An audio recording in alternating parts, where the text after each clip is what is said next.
Good evening. Good evening. Thank you very much. Thank you for your service. Obviously, you guys give of yourselves to do what you're doing.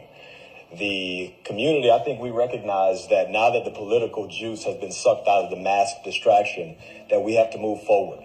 And one of the things I wanted to thank you for tonight was the resolution, the non-discrimination resolution, the CRT deal, because it's happening. And as a parent, I speak to other parents. There's a few things that we don't want.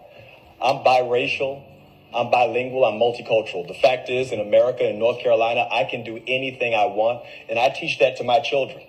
And the person who tells my little pecan-colored kids that they're somehow oppressed based on the color of their skin would be absolutely wrong and absolutely at war with me.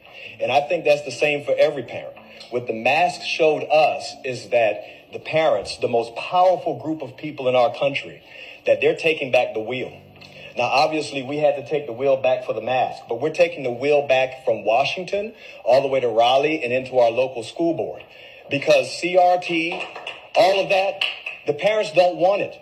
It's a big fat lie. There's not one, if you believe in CRT, I want to tell you you're a liar. Because that means you look at your black neighbor and say that they're oppressed, and you look at your white neighbor and say that they're evil, regardless of the experience that you've had with them.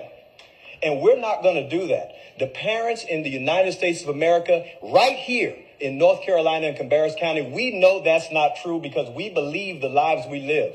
The fact is, I've been a business owner right here in North Carolina, and I deal with white people, black people, Hispanic people. My children deal with everybody. And the racism is only happening at the government level and on the media. The fact is, you have racists, and you can't even find them hardly. You just hear the stories about them. But this is what we're dealing with. The parents are taking the wheel. I have an 8-year-old daughter who is absolutely dynamic, who can do anything. Athletically, intellectually, spiritually, and emotionally, she is a dynamo. And I don't want a man swimming against her in the pool. The fact is, I don't want her playing against boys in soccer. I don't even let my sons rough her up. Do you think I'm going to let your son rough her up? This is what we're talking about. Policy going back to the parents. Because if you think people who love America are willing to fight for it, you haven't met parents yet. Because I'm telling you, parents will go further down any street than anyone who loves their country alone. My name is Brian Echeverria. I thank you for your service, and we're taking back the wheel. Thank you for being